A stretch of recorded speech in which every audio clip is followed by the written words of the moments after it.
Welcome back. Now, just before we get to Kapu's reaction, we touch quickly on the status of Shiites in Kaduna.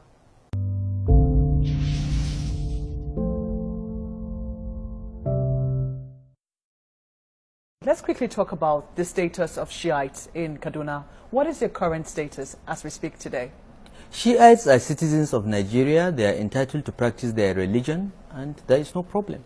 But they have been protesting for the release of their leader. No. I think you are confusing two things. Shiites are a religious sect of Islam, okay? Those protesting are not necessarily Shiites. They are members of Al-Zakzaki's movement, okay? Some of Al-Zakzaki's followers are Shiites, some are not. Okay? But they're largely Shiites. That's what they claim. But I want you and the audience to separate the two, okay? Because there are two other Shia organizations in Kaduna that don't protest, they don't block highways, they recognize the President of Nigeria, they recognize me as Governor of Kaduna State, they don't owe any allegiance to a foreign power, and they obey the laws of Kaduna State and Nigeria, and we don't have a problem with them.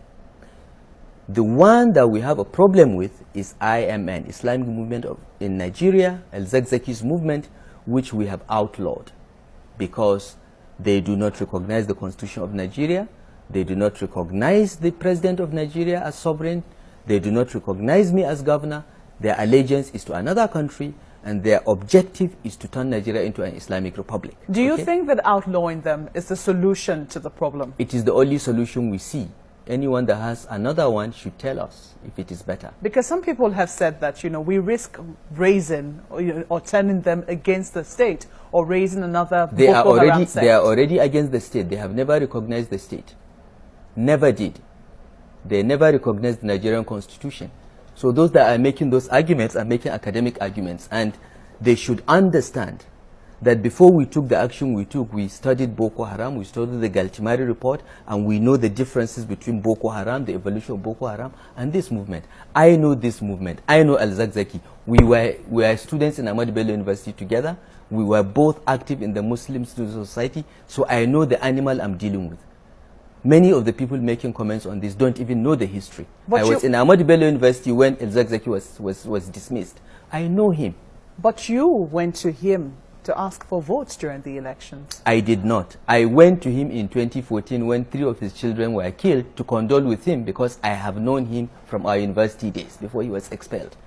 I did not go to ask for votes. It would be stupid to ask someone for votes when he doesn't register to vote, doesn't recognize the voting system, doesn't recognize the Constitution of Nigeria.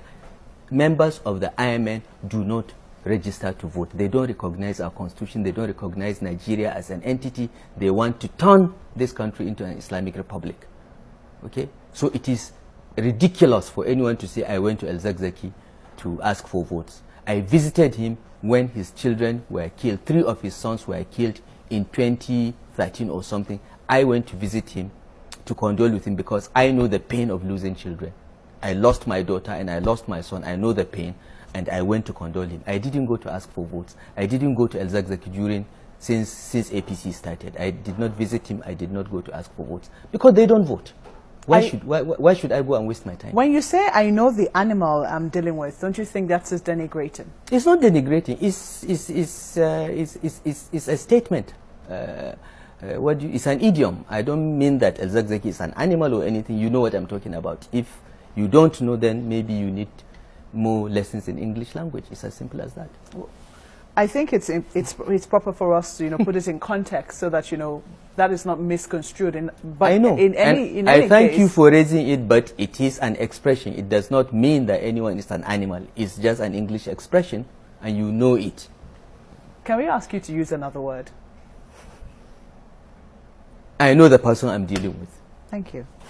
Now, just you have seen your white paper immediately outlawed them. They are asking right now, the federal government is prosecuting Al-Zakzaki. The courts have asked that he be granted bail, but the federal government has refused to obey those orders. No, the federal government is not prosecuting Al-Zakzaki. They have been in protective custody, they say. It was Al-Zakzaki's lawyers that went to the Federal High Court to enforce his fundamental human rights, and the court ordered that he should be released. I understand the federal government has appealed against the order, but that's for the federal government to respond to. We are the ones, Kaduna State government will be the one prosecuting Al-Zakzaki because the crimes were committed in Kaduna State and we intend to prosecute him. When? We are not quite ready yet. When we are, we will bring him to Kaduna and put him before a judge. Do you think it is right to hold him for as long as you have? I mean, this government. Is it right to have held him? I think you should ask the Attorney General of the Federation. I am not part of the decision to hold him or not hold him. Our job in Kaduna is to investigate what has happened in the last 33 years in which the Al-Zakzakiya movement terrorized people in Kaduna State, and we intend to bring charges against him and some of his key lieutenants. When we are ready, we'll ask the federal government to release him to us so that we put him before a judge in Kaduna. That's all I can. I can speak for Kaduna State government. I have no capacity to speak for the federal government.